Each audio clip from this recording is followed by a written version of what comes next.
welcome to Dudes Go to Sundance, where some dudes go to Sundance, as you might expect. This year, Sundance Film Festival is virtual, and I've never gone to the Sundance before. I've been to other film festivals. I decided to go take the leap, and my buddy Jay took it with me. So we're going to go to the festival. We're going to watch a shitload of movies between January the 28th to February the 3rd. Day, we're going to be previewing the top 10 movies we're excited about at Sundance 2021. We're also both aspiring filmmakers.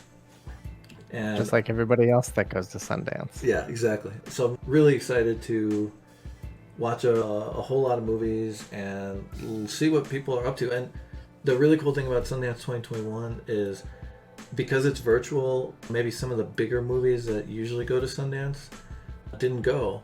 And so basically the whole suite of movies is independent, really independent, low budget. So I'm really super stoked to see what filmmakers have done, especially in this last pandemic year. The only film festivals I've ever been to are like local 48-hour deals. So this will be like my first real film festival, if you want to call it that. I think something that's cool that I hope continues, and not just in this industry, but in a lot of different industries, is the accessibility that the pandemic has brought. If there could be an upside, would be like we can go to Sundance and not pay thousands of dollars to do it. Having that ability to see movies that you wouldn't be able to necessarily see at the time that you're able to see them, all at a quote unquote affordable price, right? Yeah, $350. It's affordable enough. Imagine, I don't even know what the tickets normally cost. It's like thousands of dollars, I assume. They're like super expensive. Like I looked one year just out of curiosity, and I'm pretty sure the festival pass is like $4,000 or something. Oh wow. Okay. So imagine like $4,000 just for the tickets. Then you got to figure out how the hell you're gonna stay in Park City, which I assume like every hotel, Airbnb, and whatever is occupied. So it's probably sleeping in the car in the winter, which is fun. Go ahead, why don't you take a nap? Now you can just chill in your own house and eat your own damn food. Yeah. Jay, if you want to kick it off, Jay's gonna share his top 5. I'll share my top 5. Go for it. The first one is Blazing World. So directed by Carlson Young. She made a short version of this in 2018. It was at the 2018 Sundance, coming back 2021 as a feature. Interesting thing about this one, so it was filmed in the pandemic, largely during the pandemic, and she's in it as well. So she wrote, she directed, and she's also acting in it. And then fun fact, she's actually married to one of the dudes in Foster the People, which is cool. But yeah, the concept sounds really intense. There's like a battle with suicide, but it's like this really like psychologically like crazy world where you like dive into the mind of this person, and the art of the set and stuff just looks really cool. So I'm really excited to see how they do it, what it ends up looking, how they pull it off really in the pandemic. How it doesn't seem like there's that many characters involved, so how they put all those pieces together and what ends up coming out of it. I haven't seen the short, so I don't really know what to expect. I purely picked it off of the photo on the Sundance site. It looks really cool. It looks amazing. It looks really stylish. I'm definitely a big sucker for stylish horror, sort of suspense. Yeah. So totally. I'm super stoked. It actually, like some of it, the look of it, a little bit reminded me of it's a Guillermo del Toro movie. I think it's called The Crimson Peak, which is a really stylish movie, a lot of red, and so that's what I was thinking there. I'm super stoked to watch this one. All right, sweet. Pick number 2. Pick number 2. It's a movie called Coda. So this is directed by Sean Heder, and basically Coda stands for Child of Deaf Adults. So the movie is about, there's a family, I think it's like a family of 4, and the youngest daughter is the only one in the family who can hear. And it seems a little bit like it's like a little feel-goody, one of those on that side of the spectrum here, but the content is super interesting. Like I know like some deaf people, some deaf families and stuff, and I've always wondered like how that dynamic plays out when one person is able to hear. The humor in the film from the like little bits that I've seen of this in the trailer is actually pretty funny. There's just a weird mix of stuff. It's the family is like a fishing family, so they like fish like big nets in the ocean for a living, which I think always makes for really cool shots. Piqued my interest. Prior to this, the director made a movie called Talia, and that was premiered 2016 Sundance. It was also a feature. And then since then, she's both wrote and produced on Orange is the New Black. Oh, okay. Cool. I like that show a lot. I don't know if you've ever seen it. No, I don't think I have. It's a women in prison TV show. Yeah, it's really good. It made me think of, there's a genre of movies, like women in prison movies. This is like a genre in the 70s, like where like they're all basically exploitation films, and it's like pretty cheesecake stuff. But like there's a very famous one that's like really super like messed up called Ilsa, She-Wolf of the SS. Ilsa, She-Wolf of the SS. Have you ever heard of it? Never. Yeah, I wouldn't say it's like great cinema, but it's definitely worth watching. It's an experience. Pick number 3. Third pick is it's an animated film called Cryptozoo. This is directed by Dash Shaw. I didn't know anything about him. It just looked weird as hell. Like, it's about a zoo of like mythological creatures. It's all hand drawn. There's inspiration that they took from an unfinished early 1900s film about centaurs. Just like randomly. What? So yeah, I don't know. Wow. All of that together is gonna make for a weird ride, I'm sure. Yeah, so I do know something about Dash Shaw. I'm a film nerd, but I'm also super into comics and graphic novels. Dash Shaw is a pretty well-known graphic novel creator. I think the one I'm thinking of that I read that is really interesting is called Bottomless Belly Button. But he's done a whole bunch, and he has a very sort of unique style, and so I'm super stoked to see what he does with a feature film. I didn't even know he made films. Yeah, super cool. But the premise alone just sounds nuts. Pick number 4. It's a documentary called The Sparks Brothers. It's directed by Edgar Wright, and it's his first ever documentary. At this point, I'll pretty much watch anything Edgar Wright does. I don't even care. That's pretty much why it's on the list. Edgar Wright, brief story. I watched Shaun of the Dead in the movie theater. Do you ever think modern life is not for you?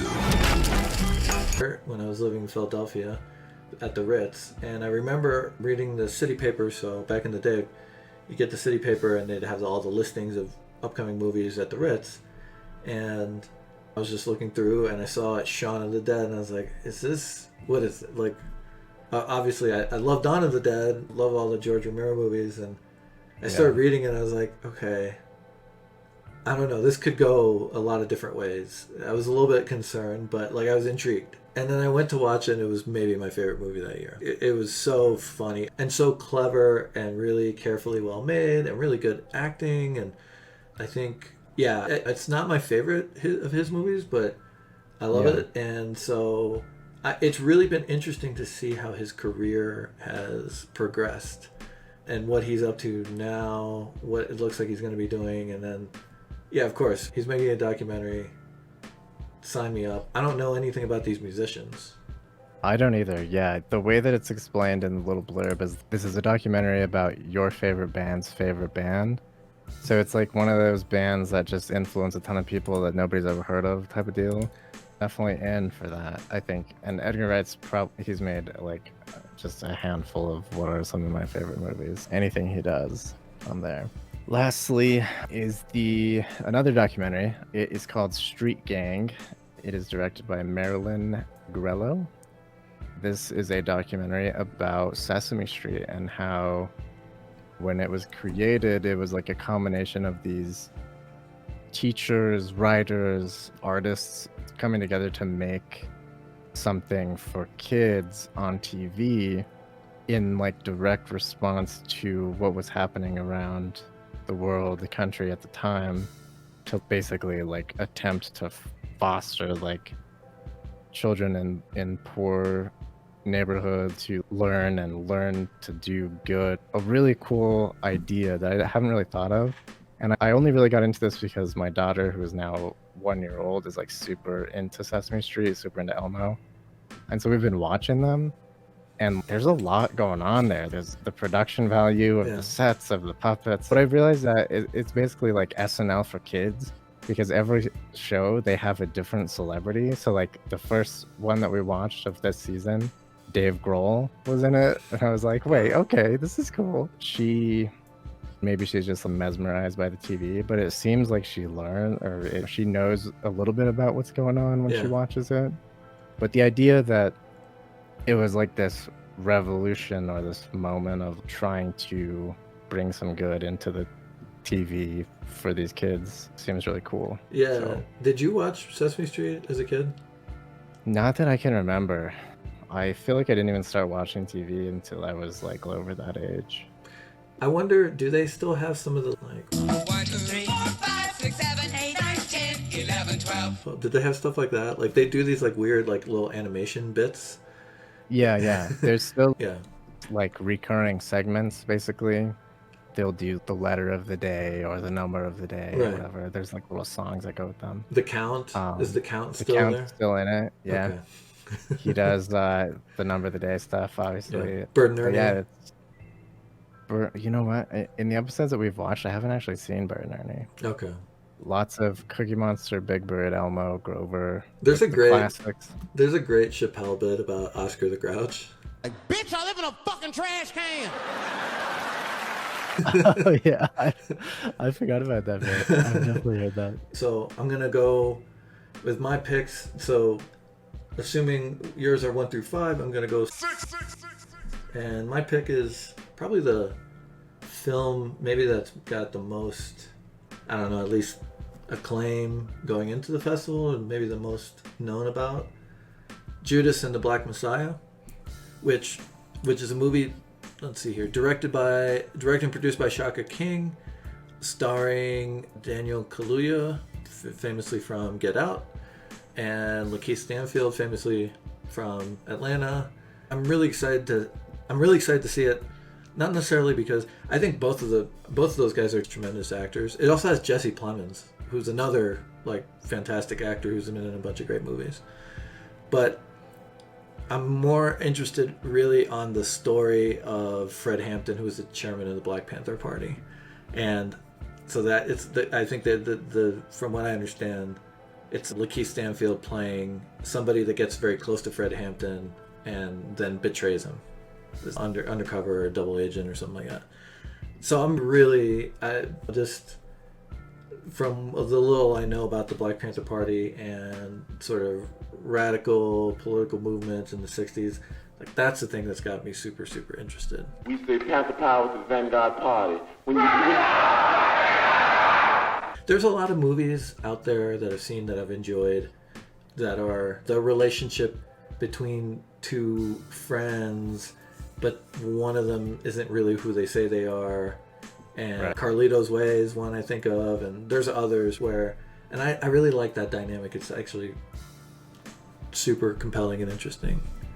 I really love those two actors as well. I think that I didn't look into what the movie was about. I didn't watch anything on it. It is one that I do want to see though. It's definitely on my rest of my list or whatever you want to call it. It's pretty timely for that kind of a movie right now. That'll be a big factor. No doubt.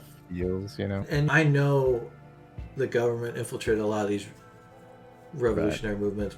To learn a little bit more, there's a book I read recently called Chaos about Charles Manson and how the author has a lot of evidence to back up the idea that Manson was an asset of the federal government.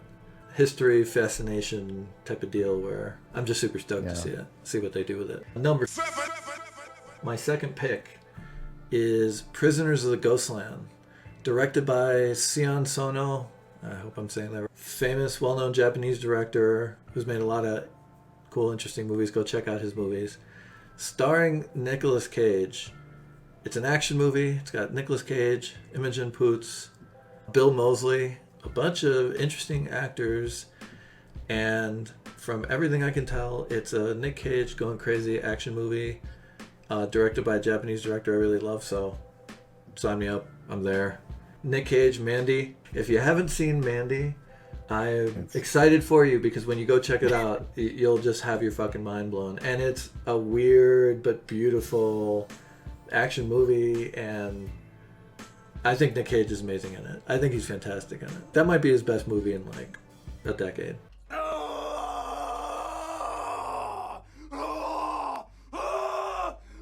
Yeah, that movie, yeah, weird and beautiful is a good way to describe it. It's really fucked up, but like awesome.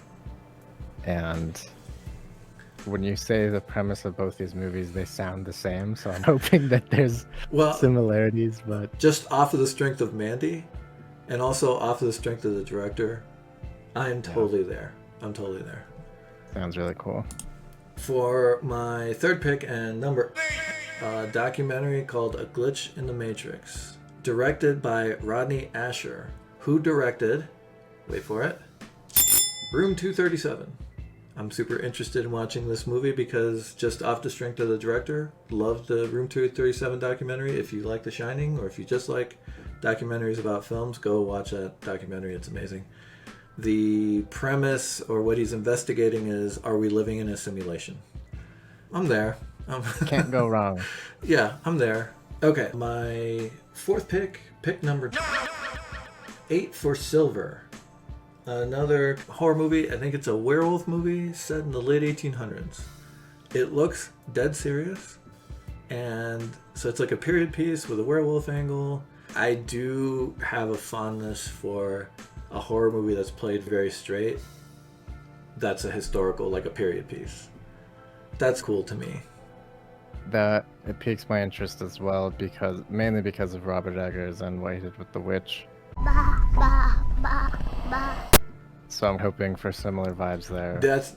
Yeah, I think you read my mind there. Like, that's exactly what I was thinking. It has the horror elements, but really the horror elements are just a piece of it. It's also like super historically grounded, shows you this world of the past. So like, I'm super interested from that standpoint. It's a fine line between cheesy or not with werewolves, I feel like, and just the history of anything. Did you ever see American Werewolf in London? You think it's a dog? Nice doggy. Good boy. Yeah, I did. I love American Werewolf in London. I think it's such fun. It's definitely a fun movie. It's a fun time. And I don't think this movie will be anything like that movie. It screams The Witch. It has that aesthetic. So I'm hoping, that's exactly what I'm hoping for. Dead serious, not an ounce of humor, like fucked up werewolf movie, historical period piece. That's what I'm hoping for. So finally, my fifth pick, number 2, is one I'm super looking forward to. It's called Summer of Soul, another documentary directed by the man himself, Questlove, Amir Thompson. Questlove of The Roots, Questlove of, I guess, The Tonight Show. Back in the day in Philly, so the Roots of the Philadelphia hip-hop band, I think they all went to the School of the Arts on Broad Street in South Philly, and that's where they all met. And a bunch of music acts came out of there, like Boyz II Men and a bunch of others. But they were hip-hop royalty in the late 90s, early 2000s. And they lived in Philly, and Questlove did DJ sets in Philly. And they were great. They were the best DJ sets. They were like 4 hours long, and he would take you through everything. And he plays some weird, obscure, whatever you've never fucking heard, but it's the most bomb shit. He's that level of, he wants to teach you. He's a teacher through the records. I've got like super mad love for Questlove. So this documentary is about a music festival. I think it happened in New York, in the city, around the same time as Woodstock. And it was the Soul Festival. The soul music at that time is, I don't know, it's super cool. I could listen to that stuff forever. Off of the strength of Questlove, off of the strength of the subject matter, I'm excited. That is premiering the opening day of the festival. I'm super excited about that one. Yeah, I saw that Questlove had directed something, and I was just like, Cool. I'm sure it's going to be good. Don't know anything about it. I'm curious as to, I think there's something about they just found a bunch of footage of this thing that nobody's ever seen before. So Yeah. there'll be interesting pieces there. I'm curious like how he's going to tell the story or frame it, who he's going to talk to, things like that. Questlove doesn't do things that are bad. I think that to me is like just a reassurance, right? He just doesn't. To me, like he's a tremendously talented musician, tremendously talented curator, great taste, super nerd. I'm there. Okay, those are our top 10 picks. We're super stoked about the festival. We're super stoked to be able to attend it virtually this year. We'll be doing, like I mentioned, throughout the festival, we'll be doing reviews, best ofs. Thinking every day at the end of the festival we'll do like just a real mellow and chill recap of the festival at the end of the day, some more top 10s, other fun stuff. And also, I don't know if anyone that's attended the festival noticed, but the website is really terrible. So what we did to help us prepare for the festival and festival as best as we possibly can is we put together a website through Notion. And link will be in the corner. It's our home base for the festival. So you'll have very quick access to all the films, all the events, short films, indie films, when they're premiering, and different ways to see it. Quick links to all the sort of important stuff. The video from Boots Riley. And so it's just a way to get around quickly. It was really hard for me to navigate the website and see what was going on. So this is our crib sheet for doing the festival as best as we can. Infinitely more usable than the official site. Yes. So go check it out. Check it out. Yeah, go check it out and feel free to use it to help navigate the festival. Otherwise, thank you for listening. Thank you for watching. Take care. See you guys at the festival.